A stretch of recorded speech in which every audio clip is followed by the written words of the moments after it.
Welcome back, everyone, to the weekly Armchair Kickoff podcast. Today we are previewing the North London derby. It's Tottenham Hotspur versus Arsenal. Unlike recent North London derbies, this one doesn't have as much spice to it as in previous years. It's been well documented, obviously, that Arsenal and Tottenham are going through a transitional period, but nevertheless, it is still a massive game. Today I am joined by Jamie Mackey-Murphy, Tottenham fan, Steve McGrath, Tottenham fan, Chrissy Gearon, Arsenal fan, and Dale O'Donnell from Stretty News. So lads, how are you going? How are you feeling about today, the weekend's game? Confident. It's forward to the mid-table El Clasico. You know, you're not wrong, really. Like, you know what I mean? At the moment, just one thing to get us started, actually, about Arsenal, because Keane said there's two teams that are in transition at the moment, and I think that passes for Tottenham, because you look at the squad and the changes it needs, definitely in transition. But how many years have Arsenal been in transition? Is it not just the case that they are a mid-table team now? Chrissy, do you have any response to that? Like, are you like a team that's in constant transition since obviously the Emirates Stadium? You know, Arsenal had a league win since like 2004. Do you feel like it's been a constant transition since that period? I hate to admit it, but I think Dale is actually right.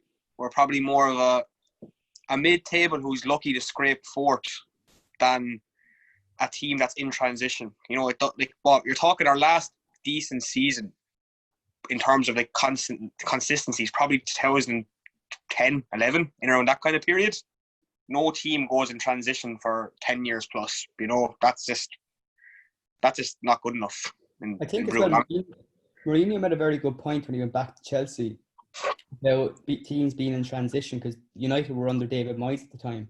And he kind of said a team being in transition doesn't really excuse not getting results. You know, you have to still get your results. You can be in transition and develop as a team. But if you're not getting results as a manager in a transitional team, you're not going to last very long. Yeah, that's true. Like, if people are going to use the term transition, you know, in that case, any manager walks in the door is going to have an excuse ready to be used straight away. Whether if Arsenal sack Arteta tomorrow morning and bring in a new manager, it's going to be a case of, where he's in transition, he needs time. He gets sacked after 2 years, they're in transition, they need new details. I think transition is only a case of after having a manager, in United's case, like Alex Ferguson for so many years, and that style of play is probably gone. Arsene Wenger, many years at the club, and you try to bring the club to a next level, but constantly kind of change. Like Arsenal, like 3 managers this season alone. You know, I don't think using the term transitional is kind of liable anymore at this point. It's just a case of you're still expected to get results, so you need to get results. Otherwise, it's just going to be a constant loop of, but they're in transition, they'll try again next season, or they're in transition, let's see where they are in 2 years' time down the line. And Steve, I'm actually going to come to you obviously with the same kind of subject. Obviously, though Pochettino left, and you know you're under Jose Mourinho now. How would you rate kind of Mourinho's tenure so far, and how do you think what he's trying to build? What do you think about what he's trying to build? As I said the last time when I was on, Keane, it's a free pass this season. He's inherited a team that isn't his, a team that was underperforming for many months.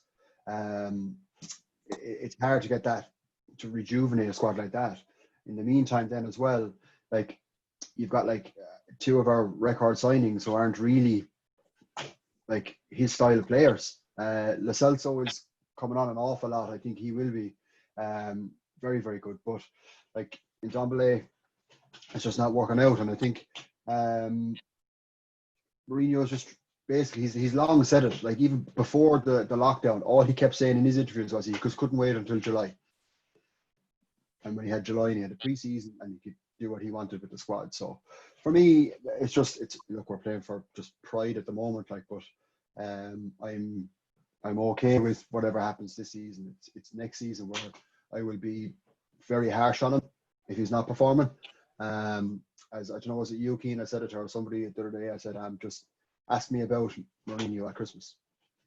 Yeah, Absolutely, and that's a fair assessment. Like, he hasn't had the chance to bring in his own players. Like, I honestly can see myself maybe that when Mourinho does get the chance to maybe sign a player or two, that he's going to invest heavily in the defence. I think that's something that's needed. I think, Toby Alderweireld and Jan Vertonghen are probably coming towards the end of the twilight of their career, and I think maybe playing at the top level in the Premier League for like a top 6 side, they're probably not capable of doing it anymore. But like, as I said, Mourinho will probably try to put his own stamp on it. Like, look, it remains to be seen whether he can still do it at the top level. But look, Tottenham's probably, though, at the moment, probably the best chance he has to doing that. This is probably last chance to do it in the Premier League. Jamie, like, what do you think, obviously, of the whole situation with Hugo Lloris the other night, with Heung-min Son, and Mourinho trying to instill that fight into your dressing room? Do you think he's trying to instill that right mentality? So I think you're just talking there about teams that go into transition. I think we're actually even before that stage.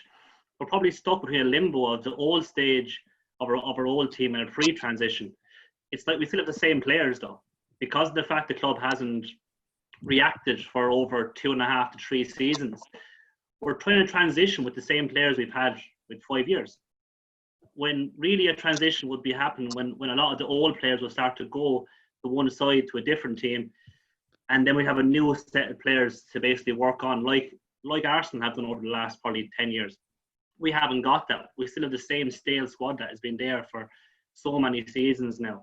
Going back to your question about the Hugo Lloris situation, that was the first time in probably 18 months I've actually seen fight from any of the players in the team. It's something that's been missing from the club a very, very long time. And I think, Steve, even in our best days, I don't think that was even there under Pochettino. We probably got through the last 5 years under Pochettino with pure quality. It was never through determination and grit. It was never that. It was always pure quality. And that maybe is now the answer that we have to the reason why we didn't win the league.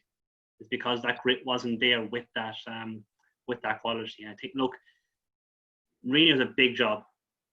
Big job. And my worry at the moment, more than anything, is that we see rival fans are saying, look, Mourinho is finished and all this kind of stuff. And look, that may be the case, 100%.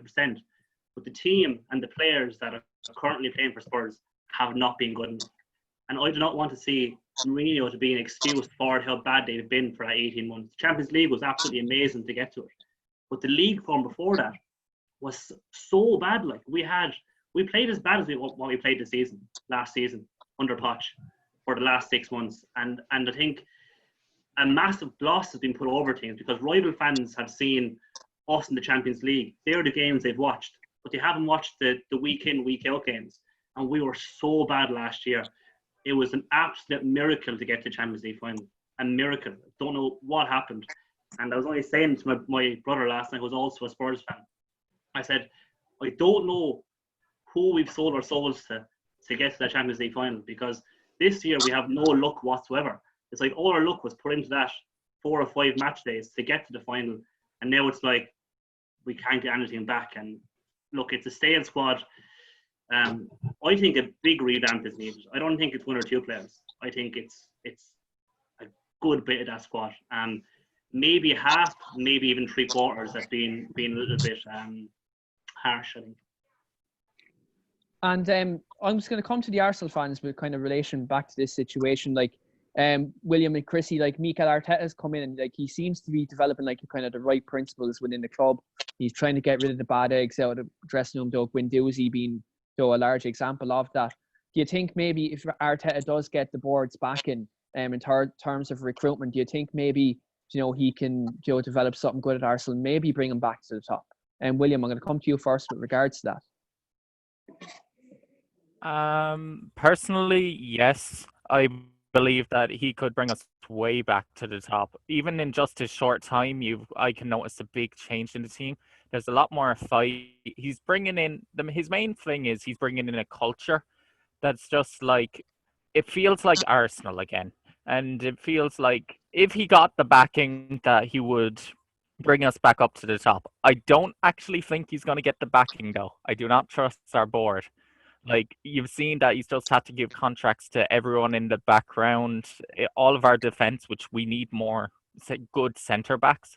Like, what we've got will do a job. if you want to finish 5th and 6th and squeeze for 4th if you get a good season, which we haven't this year.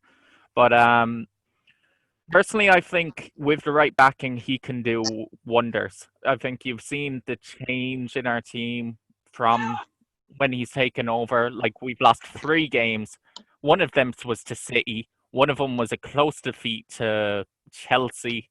And let's not bring up Brighton. But that was just needed so he could wreck out some bad eggs.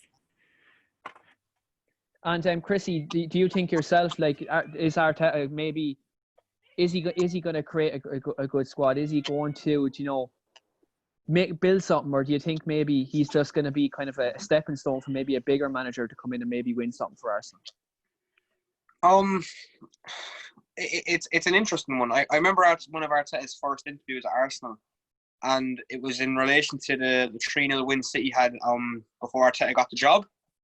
And it was just a case of, he said he's seen what was wrong with that Arsenal team inside 60 seconds. Gary Neville used the term before that the backline was uncoachable at the time. But no, Arteta has made significant improvements to the team. I feel like, I'll go back to the 2 recent games with Southampton and Wolves. I would not felt confident in those 2 games of keeping 2 clean sheets, because how often do Arsenal get a 1-0 lead and defensively then they kind of break up in the back line and they concede 1, and like against Brighton, a game they were in control of, and then they took their foot off the pedal and Brighton kind of came back at them. And I think it's the case, Arteta needs a bit of time, but I don't know how long the board will kind of be happy to kind of sit around with him. You know, I wasn't, like I said to you probably 3 months ago, I reckon Fort was in with a shout if they could win all their games, and that was put to bed fairly quickly with the City game. I think the signings on the board will be the big one. Do I see Arteta lasting 3 years? Probably not. I see it be a case of 2 years, and it might be a case of stand back now because he might be able to bring the kind of players he has at the minute any further. But I think the transfer window is the big one for him. If they can get in the transfers they're looking at, then maybe it might be a bit of a push to say, look, we're on the right track. But, you know, it's the Arsenal board. You know, they could easily offer Mustafi a 3-year deal tomorrow morning. You know what I mean? You know, but no, look, I like what he's doing with Guendouzi personally. It's not a case of I'll push him back into the team or ease him back into the team. And, you know, that kind of, to me, proves a lot more strength to banish someone like that from the squad almost. It basically is saying I'm in charge. You know, no one is bigger than the club itself, and he's making the right call that way. But on the other side, I think Guendouzi's played decent football this season on the other side of it as well. But no, I'm looking forward, like a bit like Steve. I'm looking forward to kind of next season itself and seeing. Then I can judge him. You know, I'll make a fair call then. I'm not going to judge it on six months of the season, you know. I'll look forward to next season and see where they start. Absolutely. So, lads, we're going to get into it kind of intro and depth about the upcoming game. So, like, Steve, from a Tottenham point of view, where do you think tactically you can maybe hurt Arsenal? Now, and look, I know like you haven't had the best of form coming into the game, but Tottenham's front three.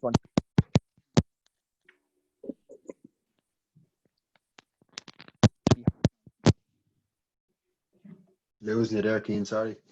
So I just said there, Steve, that where do you think you can hurt Arsenal, especially the fact like your front four is pretty good. So regardless of obviously recent results, where do you think tactically you can hurt Arsenal? Well, straight through the middle of their defence. I don't think the lads would be too offended if I said that their options at centre half aren't great. So I think that's where we have to go. My worry is that after watching the 2 games we played this week, that we don't have the pick for the lock as such. We played a team last night that had conceded 9 goals in 2 games, and we 0 shots on target. No, like people could say, like a lot of United fans are saying, that's what you're getting now with Jose Mourinho. You see, but like he's not on the pitch. Like in the second half, we had Ndombele, Lucas, Son, Lamela, Kane. Like no shots. You know, we were poor before Mourinho came in. That's the reason why Pochettino was sacked. It's just like slowly over the last 2-3 seasons, the desire and the drive that was there, like that high pressing and high intensity game that we played in 16-17, it's just faded away. But look, I don't know, like coming to a derby, etc., form goes out the window and all that. I'm very, very apprehensive about it because I know the damage I see in the last couple of Arsenal games. Like Saka, he's incredible. Him against Ben Davies, I'm very nervous. But if we are to hurt Arsenal, I think we have to have the low block be as tight as we can defensively, and then use the pace of Son, and it's going to be Lucas that starts. It's Jose, so use their pace to try and break it through. But will they pass it to Kane? That's the issue for me. Jamie, and like kind of onto Steve's point as well. Do you maybe feel that that Arsenal can maybe hurt you quite severely? Like they have like Pierre-Emerick Aubameyang, who's a good goal scoring record. Bukayo Saka, who's just been absolutely amazing this season. Do you have any major concerns though with Arsenal because their form has been inconsistent also? You'd have to have concerns. Like they have pace on their side, and the big problem with both teams, and the reason why both teams are so inconsistent, is neither have leaders. Arsenal haven't got a leader on the field, and Spurs haven't got a leader on the field. Our leader is our goalkeeper. That's the big problem. So, yeah, either team can hurt each other's defences. Arsenal, at the moment, over the last 3 or 4 games, look more dangerous than we did. That's just fact. Like they've scored more goals than us. They've attacked better than us. And as Steve said, look, I'm nervous for the game on Sunday. I'm very nervous for the game on Sunday. More so in the last couple of years. No nerves at all for the North London derby. I was fairly confident going to every game. That either we get a result, a win, or at least we'd get a draw if it was needed. But I was never afraid of losing going to the games. Not once in the last 4 or 5 seasons. But now I'm kind of going, yeah, this could be disastrous for us in the first 10-15 minutes. If Arsenal score early, if our heads are dropping from not getting a penalty after 5 minutes, I don't know where our heads will go if we concede in the first 10 minutes of the game. So look, I think absolutely Arsenal can hurt us. But look, these are the games that Mourinho isn't finishing, I don't think. I think Mourinho isn't finishing these kind of games. That it's the game that he probably will nick a 1-0 or something like that, and it'll be a masterclass, but we'll lose the week later. So look, I have to wait and see. I haven't got my hopes up, but look, let's see how it goes. Chrissy, you're always like very outspoken when it comes to Tottenham yourself. Like you're always throwing digs and stuff like that. But really and truly, like can you yourself be confident? Because like Arsenal's record in the big games is very questionable. It isn't great.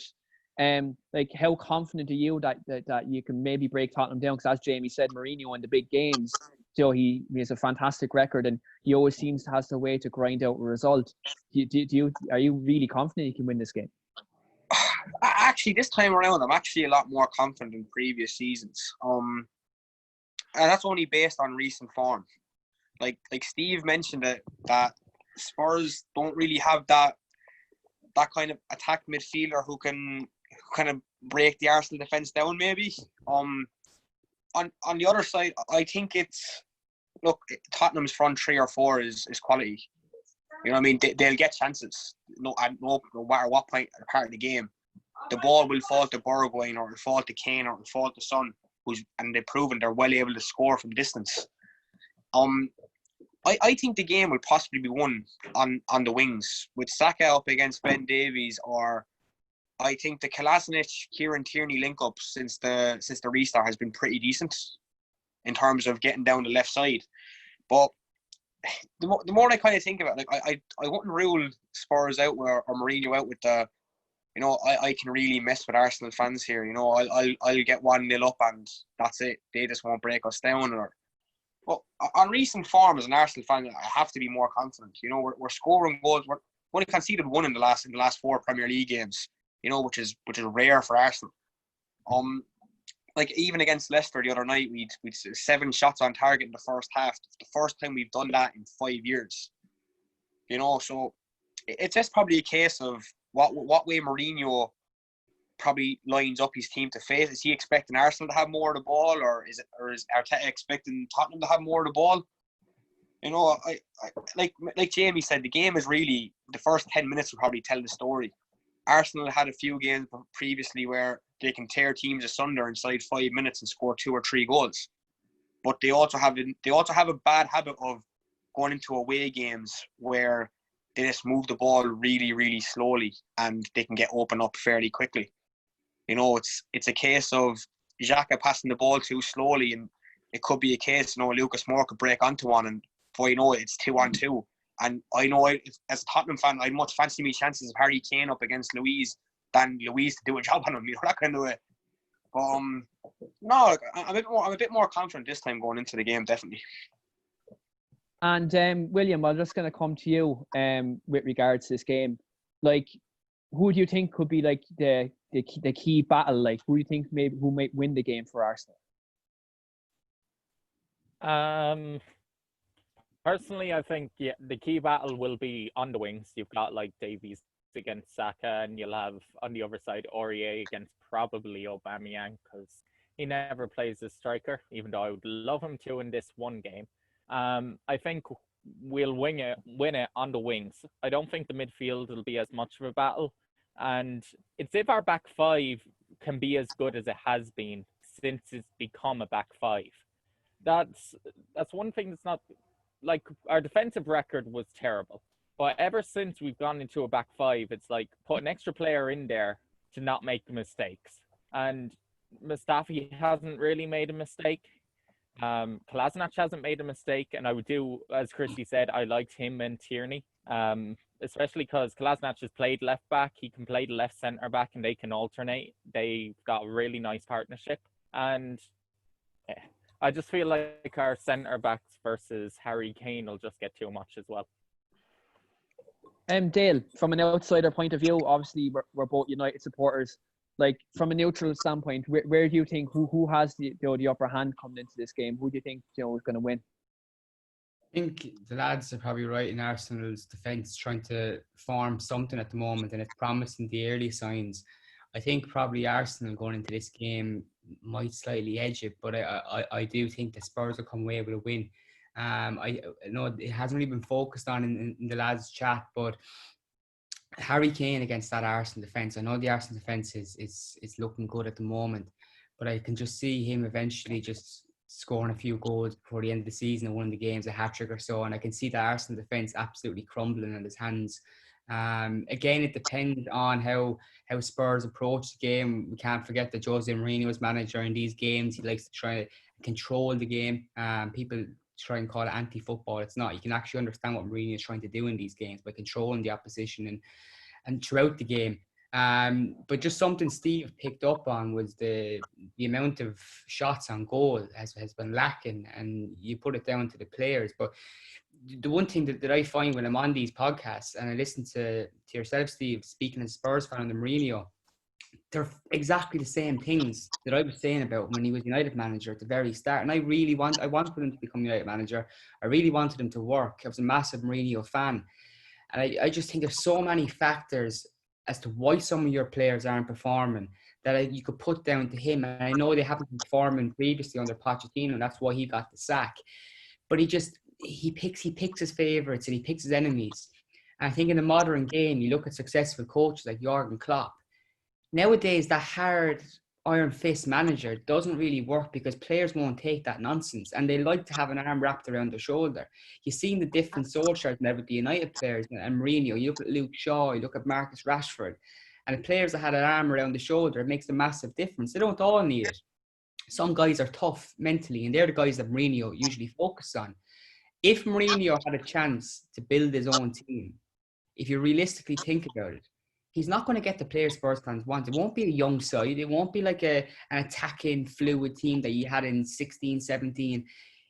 It'll be a dinosaur team. And I do think he's flushed. And I think if he ends up managing a team in the Premier League in the future, and you have a fan from that team on this podcast with Steve, I guarantee you, Steve, you listen back thinking I said those exact same things. I said the exact same things as he's saying now.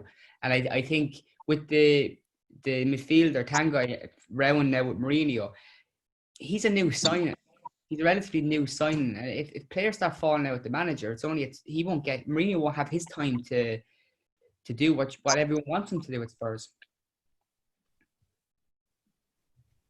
Yeah, like looking, obviously Mourinho, he is a controversial figure. Like he does divide opinion.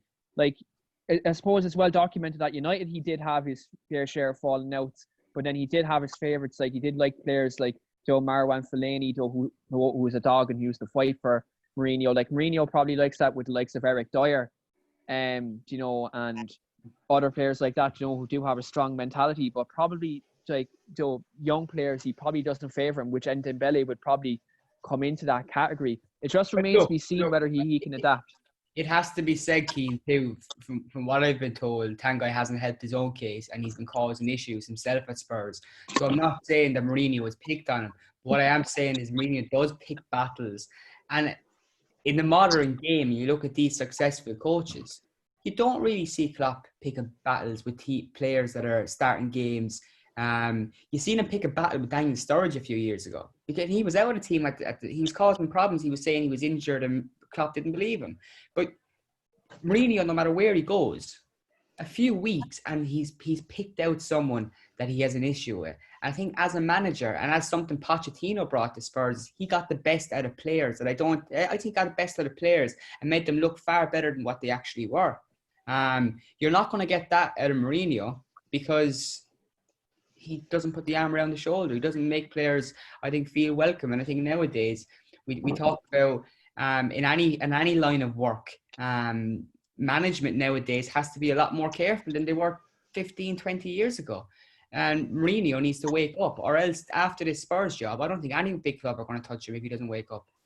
Just on the Pochettino thing, Dale, I agree with you in a sense to say with Mourinho and the players nowadays needing like that hug and that. But the first thing Maurizio Pochettino did when he came to Spurs was he got rid of all the bad eggs. Our club captain at the time was Yunus Kabul. Gone. Club captain. Gone. He didn't care. Aaron Lennon, fan favourite for years. He was a solid. Gone. Like Etienne Capoue, new signing. Very, very good initially for us as well. Didn't care. Bad egg. Got rid of him. So I get the Dembele thing. I think it was just because he was such a marquee signing for us. I think it's a lot more kind of, geez, like he was supposed to be our key player. But again, like you said, that he hasn't helped himself from what you heard. Like I think attitude-wise, like I mean, if he is like that, then as good as he may have been, it's like Paulinho at the time. We let him go. He went to China and then he ended up at Barcelona. I think when you're on about the kind of signings you're saying that like Mourinho is going to make, I think that's what we need. Like I think the club itself, like our club's mantra is investment. Like I shared to the group the other day that paragraph that Daniel Levy said. They see football as a money spinner and a money maker, and that's what they want to do, him and Joe Lewis. The players that they sign, they want to sign them for marketability as well. Look at Son, for example. The Korean market worked out very well for us, admittedly. Bergwijn is young. He potentially has high sell-on value. He has his celebration that's marketable, that kind of thing. Those are the kind of players that we've been signing. We need no-nonsense signing, like Højbjerg. The rumours are there. Like, if we got Højbjerg, I'd be very happy with him. No nonsense, no flair. He's the kind of fella that probably wears black boots. Tucks in his shirt like that. That's what I'm looking for. I'm looking for that because, like, I watched like the United game after us last night. I watched the United game, and I watched the United game just to see what your wingers were doing because ours aren't doing it. we're not getting the ball into Kane. You're saying like you could see Kane tear that Arsenal defence apart on Sunday. He has to get the ball first, and nobody's getting the ball to him in the last couple of games. 5 shots on target in 3 games. That's what we've had. But what stood out for me was Matic. You know, he stood out for me. He was always available for the ball. He around the centre circle. He just did laps around that, getting the ball, passing it off, dropping for the return pass if needed, and then every now and again he'd just play like a nice ball over the top of that. But it was no nonsense. That's what we need. Steve, can I ask you there quickly? Because I asked on my own podcast a question today. You look at the United midfield in the past few weeks. You mentioned Matic and Pogba and Fernandes. The way they're playing and the type of players they are. If you had a choice and you can ask the Arsenal guys this close, Liverpool's midfield, league winners, or United's midfield? You asked that question to me, is it? Everyone. Well, no. Well, right now as it is, like, look, as I said literally, I was playing a game of ball before I came on this podcast, and I was with another Spurs fan coming in, and I said that I'm sick of seeing players that we were this close to signing excelling in the Premier League with another club. And at the moment, that case in point is Bruno Fernandes. He might like a flop on the ground every now and again, but he's undoubtedly an absolutely gifted player. I think he would have been that player for us that would have made that difference for us if we had gotten him last summer. Absolutely. Like Bruno has been he's been so integral to what United was formed at the moment. Like he's 15 unbeaten. He's been a huge part of that. I think regardless of Nemanja Matic, like as you mentioned as well, he's been. Sorry, to answer Dale's question, I choose the United midfield. Sorry, go on.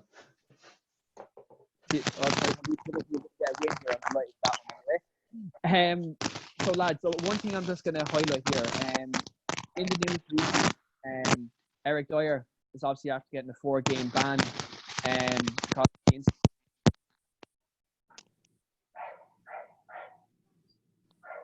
You're after cutting out there, Keane. Lost you, Keane. Can you hear me now, lads? Yeah. Your headphones. Yeah. Can you hear me now? Yeah. So like obviously with regards to the Eric Diers situation, obviously he got into the altercation with the fan in the crowd. Like what do you think of the whole 4-game ban, and how do you think that's going to impact Tottenham? Jamie, I'm going to come to you first with regards to that. I can see the reasoning behind a ban just because of the situation itself of a player going into the crowd. The thing I don't accept though is the amount of instances over the last 4 to 5 weeks where players just got a scot-free, like Guendouzi obviously is the case in point. Like I don't know why certain instances are being completely left to one side and just no action taken whatsoever. I get the action taken towards Dier. I do get it. I don't know why it's taken so long to come to that decision. Why it couldn't have been 2 or 3 games ago. But yeah, no, I can see the reason for the ban, but I can't see the reason for other situations happening in the league where there's no bans being given at all to players. And Steve, like how do you feel about that? Like obviously you've seen the likes of Jack Grealish, Joe break lockdown rules. So Kyle Walker, Joe, it's well documented what he got up to, during lockdown. Like how are you feeling about this whole situation? Do you think maybe they didn't break Premier League rules, and like I look, Dier had to do something. They had to do something with Dier. He climbed into the stands, and you just can't do that. The timing of it, I think, was terrible. How they handled it, how they went about it, was really, really bad. He should probably have his ban served by now, and be coming back. It's especially bad because, despite what some people might think, because he made the 1 or 2 mistakes, or when Pogba kicked his leg and fell over, like he's actually been very solid for us at centre half, and I've long thought that's his best position. But he had to get the ban, and we won't appeal it, because if we appeal it, he'll probably get the full 6 instead of the 4. But as Jamie said, like, although they're not the same thing because of what he did versus what Guendouzi did, for example, like, how can a player be pictured? And it's not a bias thing because it was an Arsenal player. How can any player be pictured grabbing another player by the throat, and it just be like swept under the rug.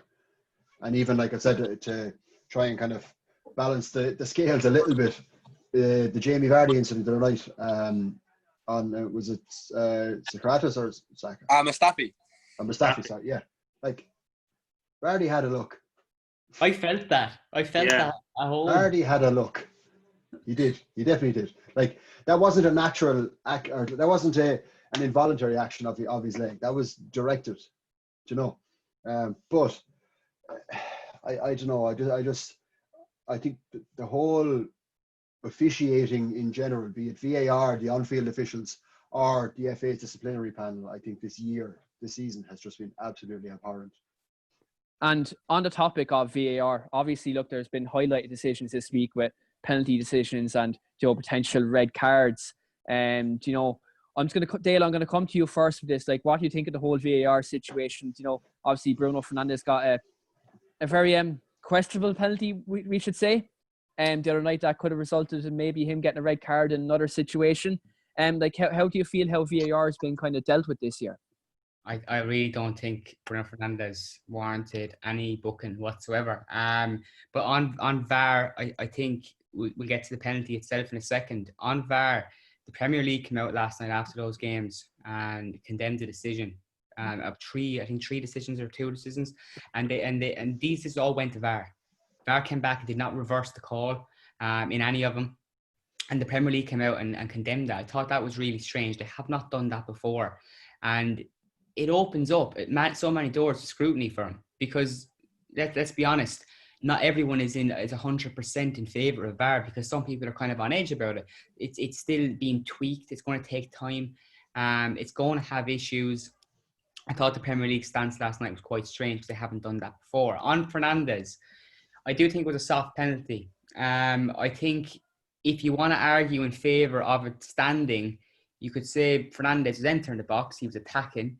He turned to the pirouette or so, and the Villa defender stuck his foot out. I know Steve would argue that Fernandes had his eye on that foot before he stood on it himself. But look, in real time, it looked like a certainty to me. It looked like a definite penalty.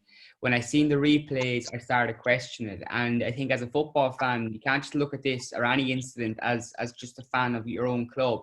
You have to ask yourself too, if you conceded a penalty on the basis of what you've seen, would you feel annoyed or what? And you 100% you would be.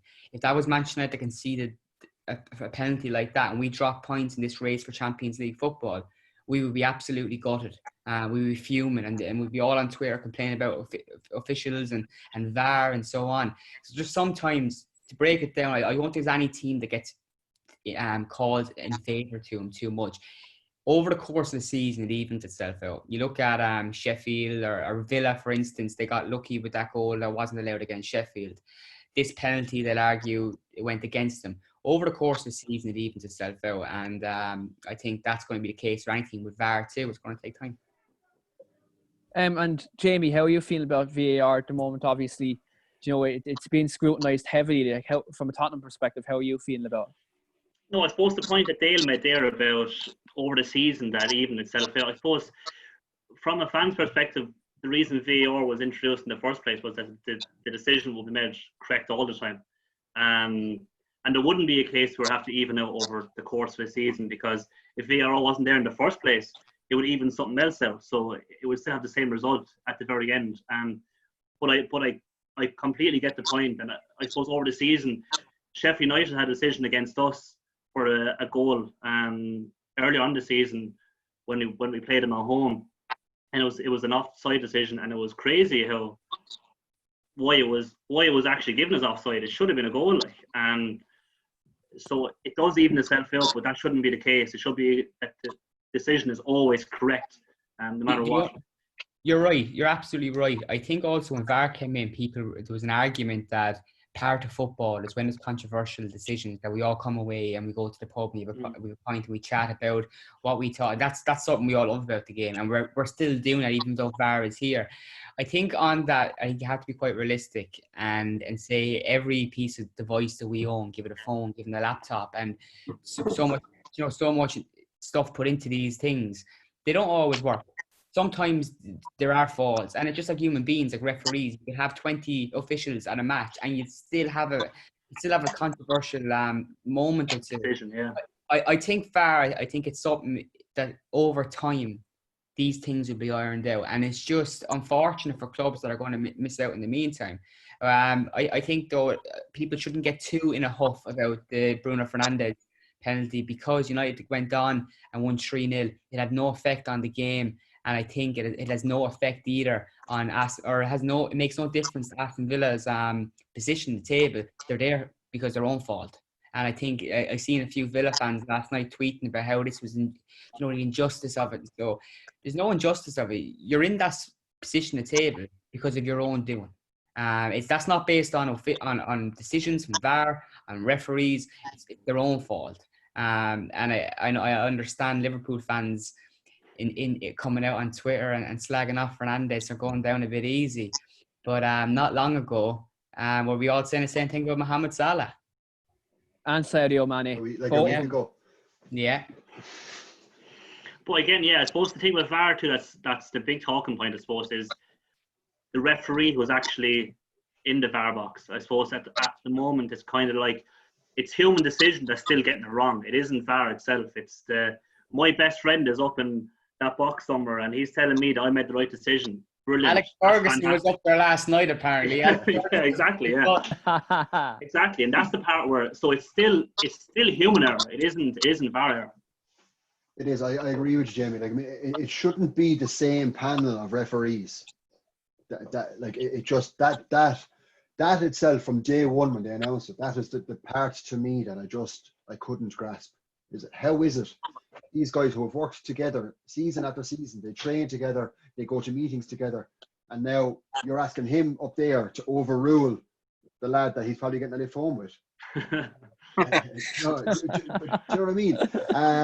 So I think it has to be some sort of, whether it's like, say you have a different panel of referees or different, like say you have PG Mall on one and you have the VAR on the other. But I don't know, like, for example, if you take Spurs against Sheffield United last week, where that decision to disallow Kane's goal, VAR was Michael Oliver. You look at last night, you said, Dale, like that decision for United, the penalty didn't really affect the game. But for Spurs, the decision to not give the penalty did affect the game, definitely, because it would have been a goal that we didn't get throughout the rest of the game. It would have been a goal 4 minutes into a game. And I think that would have had a big impact on the rest of it. But again, it wasn't given, and it was Michael Oliver. Who's the referee for the North London Derby? Michael Oliver. Hey. Just on that, Steve, it's totally wrong the referee can referee a consecutive game of one club. I think that there's so many referees at top flight level that doesn't have to happen.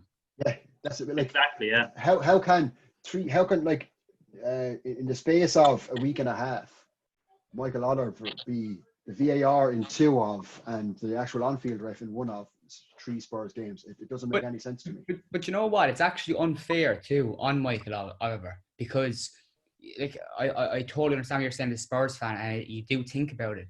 But it also puts the referees on the spot that they're being assigned to these games, and it's like they're going to get more crap from a specific group of supporters as a result.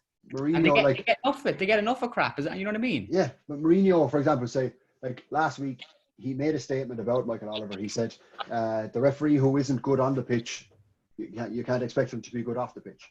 Then last night, he said, he was asked about it, and he said, you know what, you know when, and you know who. Because again, he can't comment, and then knowing full well that he's going to be there on Sunday. Now, the question is, how does Michael Oliver approach this game on Sunday?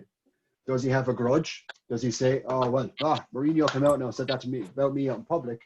Or does he say, yeah, geez, I got that wrong now the other night again for Spurs. That's 2 games in a row. Do you know? Is there a decision on Sunday that could happen that will be influenced heavily by the fact that he's had 2 Spurs games on the trot? You look back at Howard Webb and the absolute horrible abuse he used to get from some football fans. Unjustifiably so, might I add. Of course, look at the United fan jumping to his defence straight away.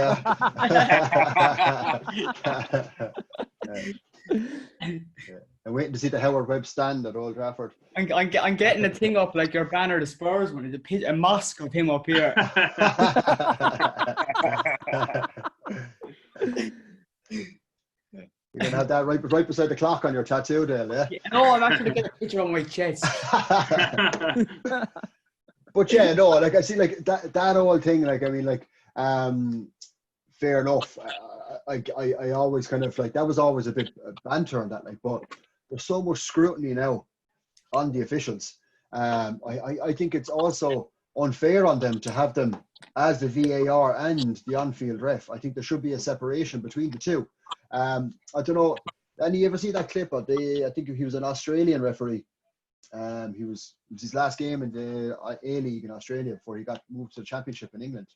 But he was mic'd up, and they actually played the communications he was having between VAR and himself throughout the game. If you haven't seen it, have a look at it after the podcast. I'll send it. I've seen it on YouTube. I've seen it myself. You can hear him explaining the issues as well. And I love it. I loved it. I absolutely loved it. It's a bit different from the time, I don't know, you Arsenal fans, if you remember when David Ellery was mic'd up for a game the Arsenal were in. And you heard Tony Adams and all them absolutely abusing the life out of him. But I loved it. It was so open, and that, like, and even like the Sky Sports panelist said last night, that they had the feed. They can hear what's going on. Why can't we? I think that would I think eliminate an awful lot of the prejudice that fans have if we can hear why they came to that decision. Right now, so that, like, for example, last night, 3 games in Premier League, 3 wrong decisions. One penalty decision wrong in each one of them. They came out and said it afterwards. But nobody knows why they came to that decision or how they've deemed it was or wasn't a penalty. I think if we could hear that, then I might be able to say, yeah, fair enough. Joe, maybe I think that was Kane, like, did he bump into Vertonghen? Did the defender, could he do it? Nothing about it. If I could see his perspective on it, it might allow me to think, do you know what? Yeah, do you know what I mean? And if that, I think that mic up would be like, it'd be very beneficial. Like, give the referees, so I think us as fans, we'd cut them a bit more slack.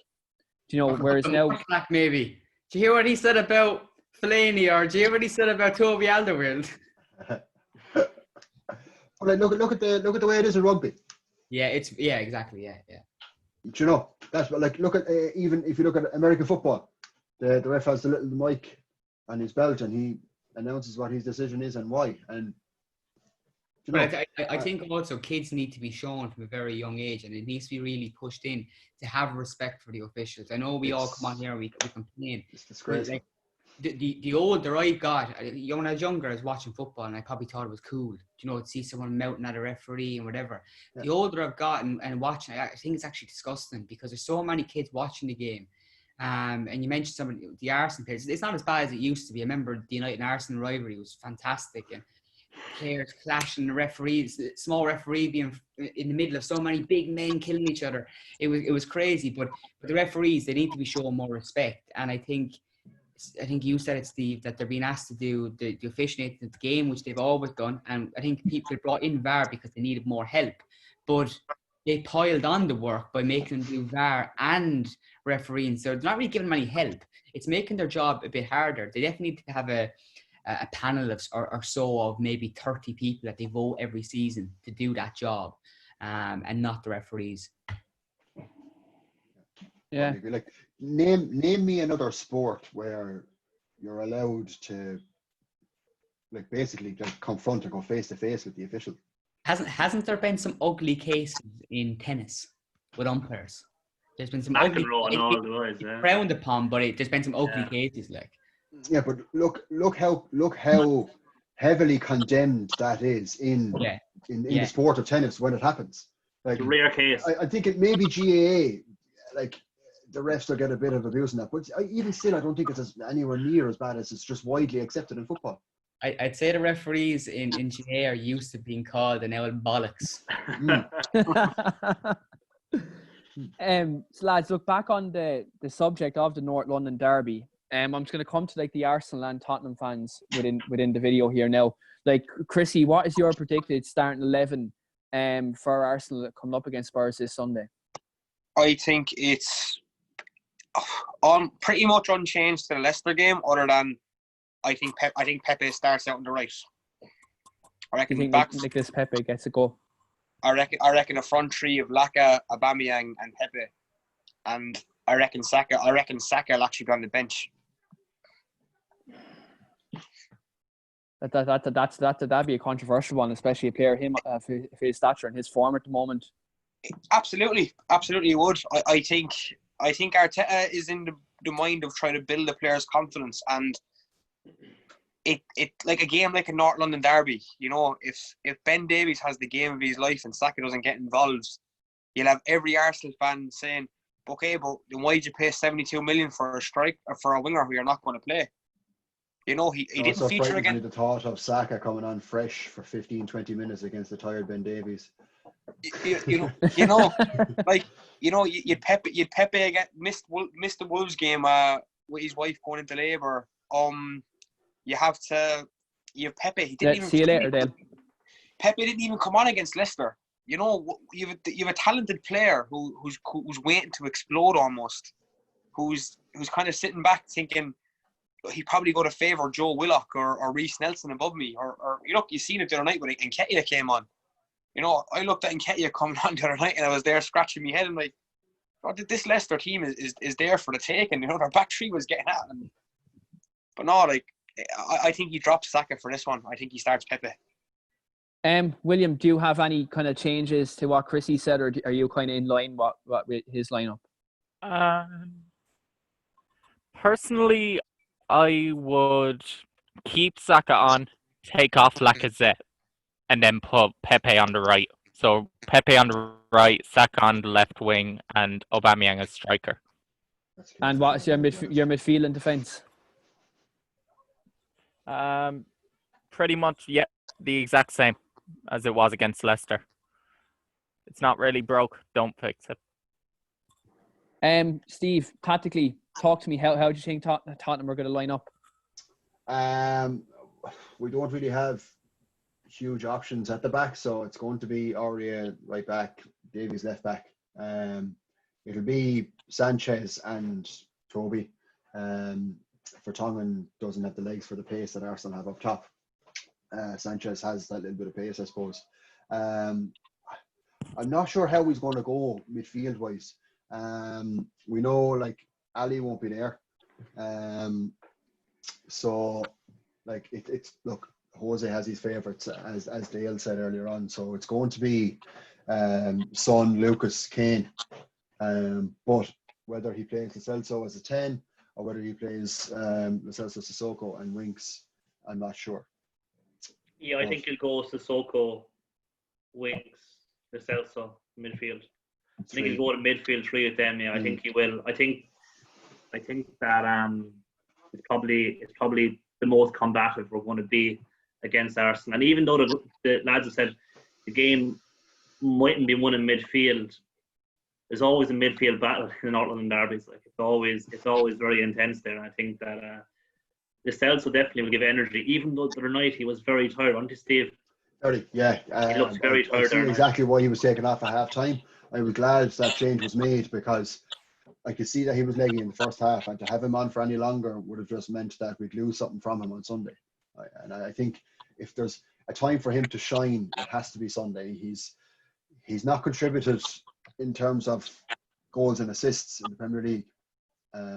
So to anyone that hasn't seen the Spurs games, they just see those zeros, and that's all they'll give him. Like, I mean, I can see the quality he has. He's dogged. He's a shithouse as well. Like, he loves a little sneaky little tackle or a little dig or something along those lines. So like Sunday could be ripe for someone like him and that mentality. Yeah, and probably been the shining light of our season too. I know that there hasn't been many at all this season, but Lo Celso definitely introduced into this team has made me kind of a little bit hopeful of the coming seasons. And he can definitely be a key player for us, not only creatively, but also as a bit of a kind of a workhorse in midfield. Because When I saw him in January in the Norwich game, like apart from Todd Cantwell for Norwich, De Celso was the best player in the pitch, like, and it was just constantly chasing down lost causes. Literally, that's literally my next nibbling, sentence was that he just chased nibbling on ankles, all that kind of stuff that you really want from a player. I would love to see him in number 10 though, properly, with two players behind him who actually can screen. I think he has massive potential in number 10. If you see all his highlights for Real Betis and even some for PSG, like he's a kind of a fellow who can pick a ball up, play a good pass. He can also score a goal from outside the box. He has a good shot in him. So look, we have to wait and see for that side of him. But I think he's definitely first person in the team list on Saturday, I think, over anybody. So I'm going to come to this now. I've been thinking about this part of the podcast all week. Not happening, Keane. I'm going for it anyway. I know Chrissy has a team prepared anyway. The combined 11s. Now, I know Steve is going to be excluded from this. He refused to put an Arsenal player in. He already gave me his combined 11. It's a full 11 of whole Tottenham Hotspur players. So I forget what the lineup was, but it was a full 11 of Tottenham. So I believe Arsenal lost out on that one. William, I'm going to come to you with this. What is your combined 11 between Arsenal and Tottenham, if you had one? Okay, so in goal, if everyone's fully fit, I'm going Leno. Right back, I'm going Bellerin. Then centre backs, I'll be kind and put one Tottenham player in, and I'll put even though Eric Diers is okay, I just like Davinson Sanchez for his pace. And I think if we're playing a 4 in the back, I'd play Holding. Even though he doesn't play for us, I think he's our best in a 4. If we were playing 5, it'd be the other lot, but he's our best in a 4. Left back, Kieran Tierney. Then I've got 4-2-3-1. So the 2, despite this being controversial, Granit Xhaka is our most improved player this season. And he's actually showing leadership for once. I'd put him next to Ceballos. I'd put Saka in the 10. I'd put Aubameyang left wing because that leaves Harry Kane up top. I may hate him, but it's only because he's a good player. And right, I'll put Son. I like Son, so hate saying that about Spurs. I was hoping I get one of you to put like a Tottenham player into an Arsenal team. Chrissy, now I know you have another disdain for Tottenham, probably more than William has. Let's be fair now. I when this first came out about the North London Derby preview, I did comment no bias. So I've actually gone for a mix-up of Arsenal and Spurs players based on performance. I had a little chat with you earlier on, and the more I was kind of looking at the team on paper, I was like, "God, this is actually really hard." I had trouble with this during the week. I changed my mind a couple of times. I changed my mind at about 7:30 this evening. I could do it based on current form. Like I say, if you were to ask me on current form, who would I have? Yeah, that's what I done as well. I've only watched the City Arsenal game, so that's the reason why I can't pick any Arsenal players. That's honest true. I haven't watched any game for Arsenal apart from that City game. I watched the highlights of the Brighton game, which was fantastic, but other than that, I haven't watched it. So if I haven't seen players play, I can't make a decision on putting in a team. So, Chrissy, can you make a decision with a combined 11? Yeah, absolutely. It's I've gone Bert Leno in goal. I think Lloris is a good goalkeeper, but I think he's come kind of past it now, I think. And I think Leno has a lot more to offer as a goalkeeper. I went 4 at the back, and I've actually gone Aurier at right back, Sanchez at centre back, Alderweireld at centre back, and I went Bukayo Saka at left back. I originally had Tierney, but I went Bukayo Saka after more thinking about it. Because after having a chat with me more. Yeah, he did play most of his game. As I said to you, he played almost every position this season. Again, I went a bit like William then. I went for 4-2-3-1. I did go with Xhaka and Ceballos as two kind of holding midfielders. I think since Ceballos has got a run of game, I still put up on Twitter, I still don't know if he's supposed to be like a box-to-box midfielder, defensive midfielder, attack. I'm not sure what his best position is. I don't think he's Like sure Osman, himself, to be that's fair. Yeah. I think he just kind of dare to be look like a kind of fancy footballer and pass the ball sideways. With nice hair. With nice hair. The three kind of attacking midfielders. I actually went with Saka on the left, Son down the middle. Wait, And- is Saka playing twice or something? You had him left back. Oh a no, minute ago. Doubles now, is he? Apologies. Tierney on the left as a kind of a wing back, Wing-back. but more of a left winger. I've gone Son as a number 10. What? And I went Lamela out on the right. And I've gone with Aubameyang up front. No Harry Kane. No Harry Kane. Well, It's a crazy team that is. I never heard of a team that before in my life. Yeah. well, that's Louis Van, that's Chrissy, Louis no, Van Gaal. but I would go swap Tierney and Saka. That's like a FIFA Ultimate Team, or like you pause Yeah, it after exactly, the yeah. start. Get chemistry back. Look, we all know Spurs fans are just a bit hurt after the post Arsenal made. What was it last week? This is how you win at Bramall Lane. I don't To be honest look with you, at. I think that honestly that reflected way worse on Arsenal than it did on Spurs. I don't know. I know a few Spurs fans were texting me about it. It's kind of going on. I think it could backfire personally. Like I think honestly, anytime.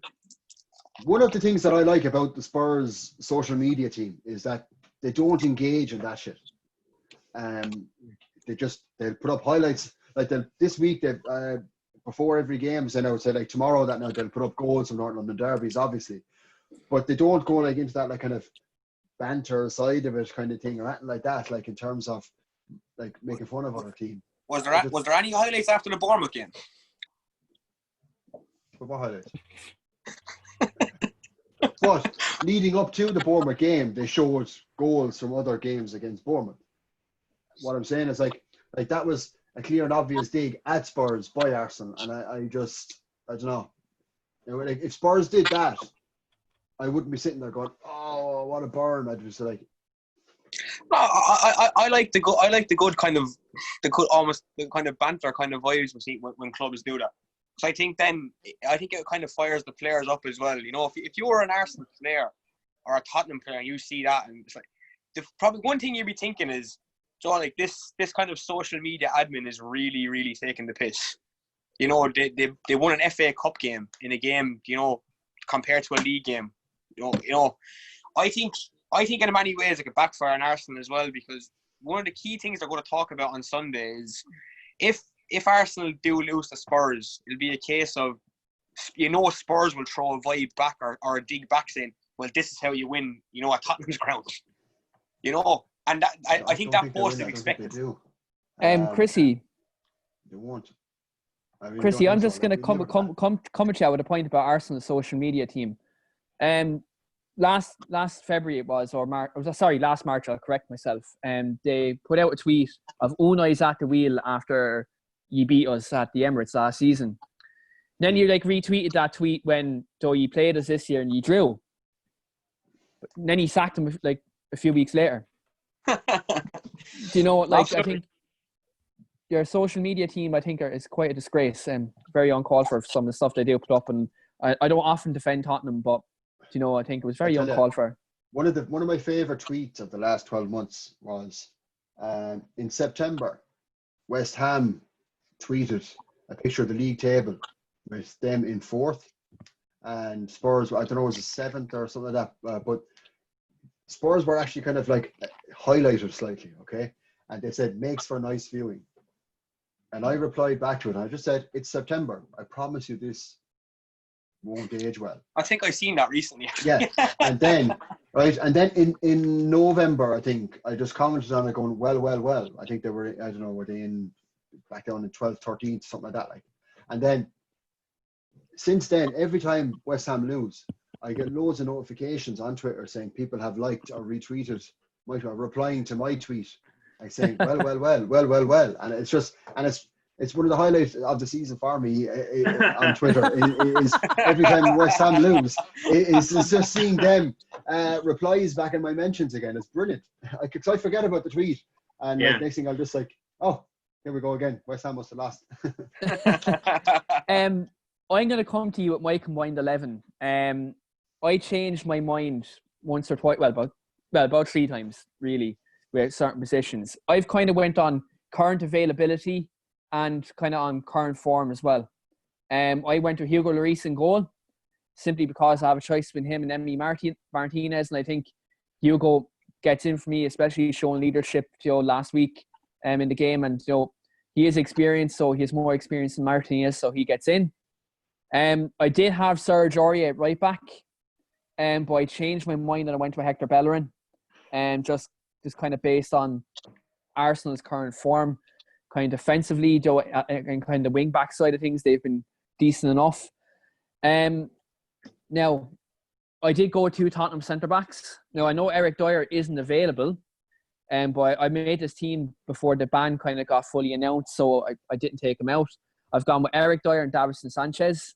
I think if I had to have a team between Arsenal and Tottenham, and defensively, if I had to set up, I'd set the 2 lads up, because Eric Dier, apart from that instant where he had a Paul Pogba, he's actually done quite decent. I'll kind of second Steve on that.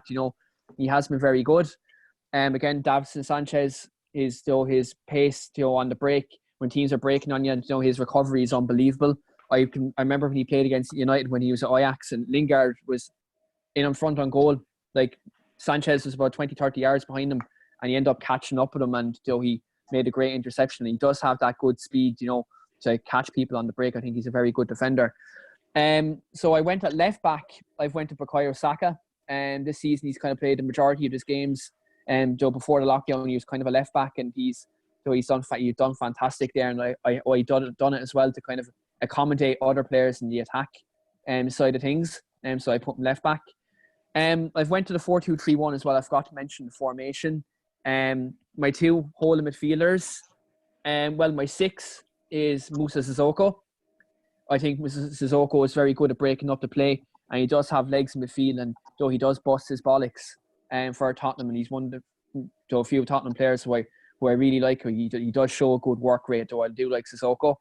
I have in the number 8 kind of box-to-box kind of role, I have Giovanni Lo Celso in the box-to-box role. I think Lo Celso, he is a very good player, and he is improving every week for Spurs, and they do have a player there now. The more time he gets in the league, more game time he gets to getting used to the English game, he's only going to flourish. I've seen him when he played for Betis. He was in La Liga. He is a fantastic player. And Jamie, I remember I said to you last August when transfer deadline day happened, I said to you there, you have a player there.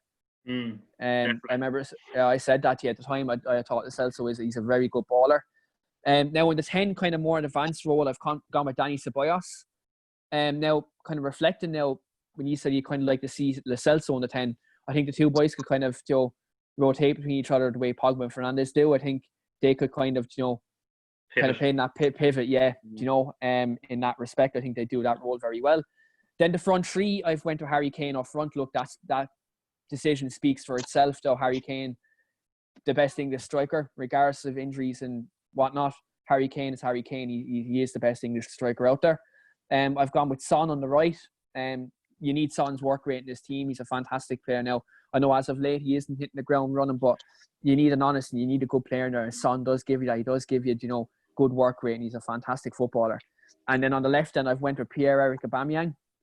His goal scoring record for Arsenal this season has been absolutely fantastic. I alluded to on the podcast before that I believe without Pierre-Emerick Aubameyang, Arsenal would be in the bottom half of the table with his goals. He's a fantastic player. Like, and as much as I banter Arsenal and whatever, like Aubameyang is unbelievable. He's a class footballer. So that's the team I went with. I kind of mulled my decisions with kind of Bellerin and Aurier and the centre backs, but I'm quite happy with my selection. Thing is, defensively this season, Aurier has actually been defensively better than Bellerin. Only difference, Aurier has made, I think it was 4 appearances more is all. But in terms of kind of tackles and percentages of winning the ball, Aurier is actually quite a bit ahead of Bellerin. Aurier gets very, very hard done by. Oh, trust me, Steve. When Aurier was first up before he signed for Tottenham, I was massively a fan of Aurier at PSG, and I would have loved him to come to Arsenal at the time. Like, And going to Spurs was kind of a blow because I always thought he had potential. do you know, like these memes that say like your dad, like those are the kind of people that don't like Serge Aurier. Do you know? He's not a right full. He's not like your classic right full that just gets the ball and like hoofs it down the line and like that. Like, I mean, he's far more athletic. He's like, if we were to play 3-5-2, he'd be one of the best probably right wing backs in the Premier League. I think as well he has like he's involved like 2 goals and 8 assists or something this season as well, which is quality for a defender. So I seen the tweet someone put up last night after the Bournemouth game, and they said out of 10 crosses, Aurier only completed 1. That's 10% cross completion. Horrendous. I was like, yeah, for the attackers to not get on the end of 9 of those crosses. Do you know? Like, there was one of my saying, Steve, too, where there was this massive area where he played the ball back into, and there was just no one there. Nobody. Yeah. I think like Kane was on the 30-yard line. He was that far back, and it was like, and Serge is athletic, but he hasn't like got outrageous pace. So he's getting to this position. How is he so far ahead of the attackers? And then you see the opposite is when the attackers are too far forward. Do you know what I mean? Where the actual space is actually behind. It just happens so often lately for us. But yeah, no, exactly. He does get into very good positions. The thing with Serge, with probably a lot of Spurs fans, is that he makes kind of fairly big mistakes in fairly big games, and they're the moments that really stick out in people's minds rather than actually I suppose over the course of the season how much he actually contributes to the team. Yeah, it's the same as Lloris. Like, I mean, like everyone remembers all the howlers, but like some of the saves that Lloris has made, like in the United game, he made a couple of important saves. Listen, only for Lloris. I thought he had a good in save the last few night. games. Oh, last night's save was amazing. I only seen that late on. I thought it was a great save. Yeah, Wilson did the right thing against West Ham as well. Before we scored against West Ham, he made a save with his feet as well. That was again pure reflexes. But had he not made that save, we were done for. Like, because West Ham would have just shut up shop. Absolutely, and like, look, does he? I suppose, like, because he's won so much on the international stage, and so he's played with Tottenham over a long time, and he has been held to a good standard. I think when he does make mistakes, it does get heavily scrutinised. As I know, you know yourself, De Gea, you know. Yeah. It's because, but again, it's just because of how good he has been that when he makes the mistakes, it's like he shouldn't be making those because of how good he was. Do you know what I mean? Whereas, like, if that was a keeper, like a mid-table or a lower end of the table keeper, you'd be going like, well, you know, he's not great. You only ever judge on how good you are, really, aren't you? Like, that's look, the big listen, thing there. I played a goal all my life, and like again, like if I was to meet up with the boys and we're talking about all the games over the years, they'd be, oh, do you remember that time you left that one going over your head, or do you know this or that? Like, not like ones that say touched onto the bar or any of those, like anything like that. You know? like anything, they're always going to remember the kind of the bad mistakes. And they stand out. That's what stands out. You know? It was like we used to always say in work. You know, you remember all the bad stuff. You never really praise any of the good stuff that happens. You know, that kind of way. Yeah. It's like Peter Cech and I think Lloris are a very good example. Everyone kind of looks at Peter Cech and is like, it's Peter Cech of 2008. You know, class goalkeeper. You know, it's 12 years on. You know, he's not going to be the same. I don't expect him to be the same. You know, and Lloris is another good example. He's getting older, and you know, his timing or his reflexes probably aren't as good as what they could have been. But he's still a decent goalkeeper. Absolutely. You know, and the mistake he will make, because everyone's prone to him, will be looked at like you said. He's an experienced goalkeeper. You know that he shouldn't be making that kind of mistake, and it looks bad. I suppose the one thing that both us Spurs and Arsenal fans can agree on is that both our keepers are better than Kepa anyway. So absolutely. So look, lads, the final point that we have here, and we've been on a really long time tonight. It's been a good chat, lads, and a lot of good talking points. I'm just going to get to right now score predictions for Sunday. William, I'm going to come to you first. Spurs 1, Arsenal 3. Jamie? 1-0 Spurs. Chrissy? 3-all. Well, Jesus. do you stand by that, Chrissy? 3-all. It's a game of two attacking teams, because definitely not a tale of two of the best defenses in England anyway. Steve-o?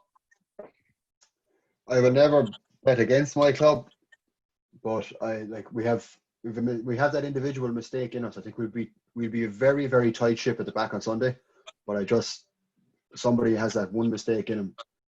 But I'm just, as I said, I think Arsenal centre halves could be there for the taking. So I'm going to say 2-1 Spurs, but it's going to be horrible. I've actually to say on my cards here for the topics tonight, I have Spurs 2-1. I have them just about to do it. I think Mourinho, just his big games record, I think he could scrape it. Do you know what I mean? And a proper shithousery. I think that's what I'm looking forward to anyway. That's what I hope to see. So lads, look, thanks for coming on tonight. We lost Dale a bit early because he had to nip off. But look, thanks again for coming on. Look, there was a bit of sound problems on my side, but we will be back next week. We have Rob Dawson on from ESPN, and we are starting a new show next weekend, which I will elaborate on later on in the week. But we will still be doing the regular podcasts also. And the other show we're going to be doing is going to be more centered towards guests. The podcast is going to roll as normal with the podcast regulars that are on tonight, and obviously the podcast regulars like Gary and Jack, who are usually on as well. So we have plenty of plans for plenty of content, and we also have a watch along on Sunday for the Tottenham versus Arsenal. So I'll be on that watch along, and there'll be one or two others on that as well, watching along with the game, and we'll be analysing the game live as it happens. Lads, thanks for coming on. Look, and have a good evening. Good luck. Okay. Thanks, Ian. Yeah, lads. On your Take Spurs. care. Bye-bye.